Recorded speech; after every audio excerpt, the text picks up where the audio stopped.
일본이 역사를 다시 쓰려고 아무리 노력해도 아시아 태평양 지역 사람들은 역사적 사실을 영원히 기억할 것이다. 이는 아마도 일본이 여전히 아시아 국가들에게 지지를 받는데 어려움을 느끼는 이유일 것이다.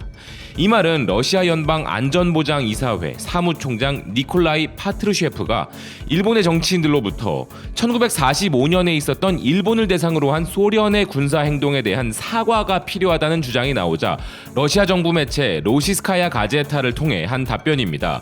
그의 이런 주장은 과거에 대해서만 말하는 것이 아님을 러시아는 물론 동북아를 포함하여 아시아 전체가 다 인지하고 있는 사실인데요.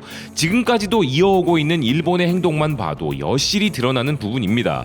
일본의 NHK는 기시다 총리가 야스쿠니 신사에 공물을 복납한 것을 두고 일본의 과거 침략 전쟁과 전범을 모신 야스쿠니 신사에 일본의 책임 지도자들이 다시 공물을 보내거나 반복적으로 참배하고 있는 것에 대해 깊은 실망과 유감을 표명한다라고 대응한 한국 외교부의 성명 발표를 전하면서 한국이 실망했다는 표현을 했는데요.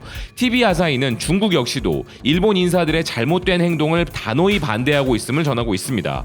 진짜 괘씸한 것은 이를 역사적 전통으로 만들어가고 있다는 점인데요.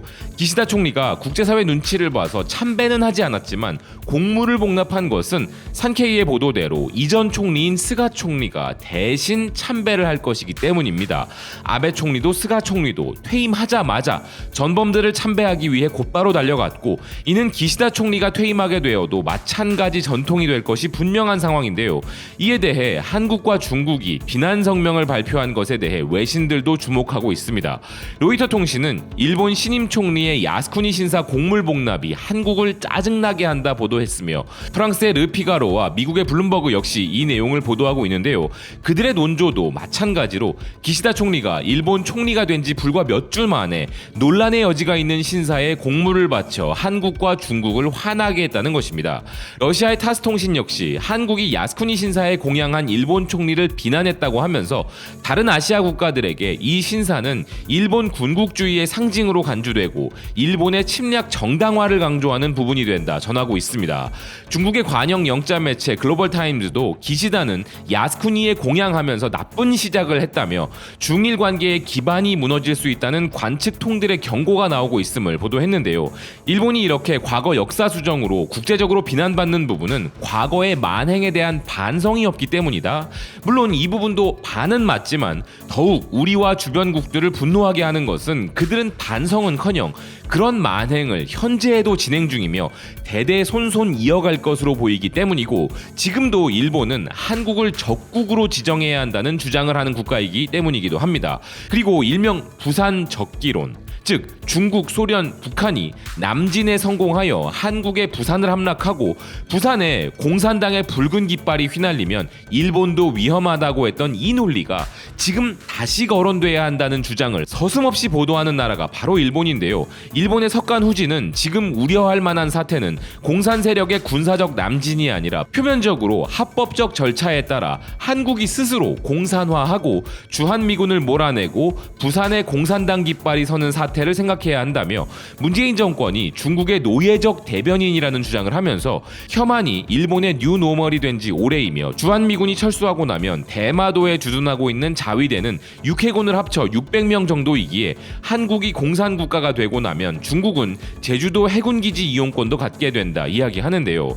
현재 우리 대선 후보들에 대한 의견도 게시하면서 차기 한국 정권이 등장한다고 해서 당장의 유엔군을 한국에서 몰아낼 수 있는 것은 아니지만 마음으로는 이미 공산당이면서 군사의 틀은 쉽게 못 벗어나는 시간이 계속되고 있다 주장했습니다. 즉 한국이 공산국가가 되면 중국과 한국 등이 일본을 침략하러 올 것이고 미군도 없을 것이기에 그에 대한 대비를 하자는 주장이며 이런 보도의 뒷배경에는 선제 공격이 가능한 국가 일본이라는 명분을 만들기 위한 여론 작업이 깃들어 있음은 초등학생도 알 수 있는 대목인데요. 이런 일련의 일본의 행동에 대해 러시아의 정치학자이자 동양학자인 예브게니 사타노프스키는 러시아 매체 가제타를 통해 일본 당국이 제3차 세계대전이 될 수 있는 주변 국가의 전면적인 무력 충돌을 원한다 비난하고 있습니다. 그가 이런 발언을 한 것은 기시다 총리가 일본의 국방 전략을 재검토하겠다고 하면서 나온 일본이 적들을 선제 공격할 수 있도록 국방 전략을 보완할 계획인 부분에 대한 비난이었는데요. 그는 일본이 현재 1930년대 후반의 일본을 되찾기 위해 노력하고 있다 결론 지으면서 일본의 이런 노력은 러시아, 중국, 북한이 일본의 적이 되는 제3차 세계대전으로 이어질 수 있다고 경고했습니다.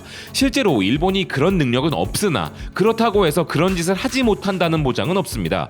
일본은 이미 과거에도 이길 수 없는 무모한 전쟁을 일으킨 바 있는 국가이기 때문인데요. 러시아의 학자의 주장처럼 일본이 전 세계를 또다시 전쟁의 화염으로 몰고 갈지는 모르겠으나 확실한 것은 일본은 전쟁 아니어도 전 세계를 위험에 빠뜨릴 능력을 갖고 있다는 점입니다. 그것은 일본을 새롭게 정의하는 단어 환경재앙국가 일본으로 설명이 될 것인데요. 최근 신임 기시다 총리는 후쿠시마 원전을 방문하여 오염수 배출은 연기할 수 없다고 말한 바 있습니다. 이에 콜롬비아 농무부 장관인 루돌포 꼬레아는 일본은 환경재앙이라 주장했습니다. 라 레퍼브리카를 통해 그는 일본은 후쿠시마 원전에서 나오는 방사성 폐기물을 포함한 100만 톤 이상의 오염수를 바다에 버릴 것이며 이것이 세계에 어떤 영향을 미칠 것인지에 세계는 여전히 명확히 알 수 없고 최악의 경우 그것을 측정조차 할 수 없다며 우려를 표했는데요.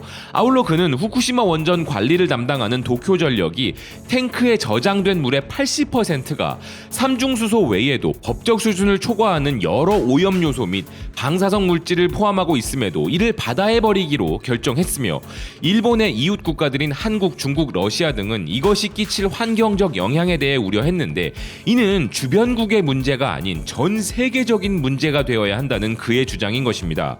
그런 그의 주장과 함께 일본의 이런 행동은 매우 위험한 선례를 만드는 것이라고 미국의 전기전자학회 역시 우려하고 있는데요.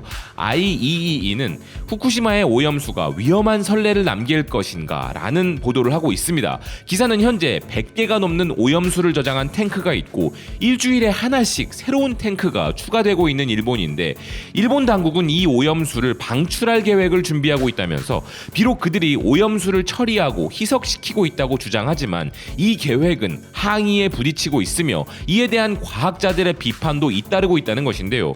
2023년에 시작될 이 방출 계획은 잠재적으로 수십 년 동안 지속될 것이고 계획대로 잘 실행이 되기만 한다면 방출 계획은 표준을 벗어나지는 않을 것이라는 과학자연합의 원자력 안전 책임자 에드윈 라이먼의 말이 있었음에도 불구하고 현재 이 계획은 강경한 반대에 부딪히고 있다면서 일본 내부에서도 반대의 목소리가 있다는 것입니다. 또한 전문가들이 말하는 일본의 계획이 가진 가장 큰 문제는 일본이 후쿠시마와 관련하여 투명성이 전혀 없었다는 것인데요. 애초에 후쿠시마와 관련된 정보 공개 자체가 투명성이 전혀 없는 게 문제라는 것이죠. 일본이 또다시 전 세계를 지배하겠다는 야욕을 꺼내들기에는 1930년대와 다른 부분이 많습니다. 일본의 군사력도 지배력도 국가 신뢰도마저도 바닥을 쳤기에 이는 한낱 개꿈일 가능성이 더 높죠. 그런 그들이 이제 선택한 것은 환경재앙을 통해 어차피 이렇게 된 거 다 같이 죽자는 가미카제 전략이라는 것이 분노를 넘어 참 딱해 보이기까지 하는데요. 원자력 기구와 많은 과학자들이 후쿠시마에 대한 이론상의 안전을 이야기해도 일본이라는 나라의 근본적 신뢰도를 생각한다면 그 이론에 지나지 않는 그들의 안전 보장은 현실과는 거리가 멀다는 생각입니다. 시청해주셔서 고맙습니다. 또 뵙겠습니다.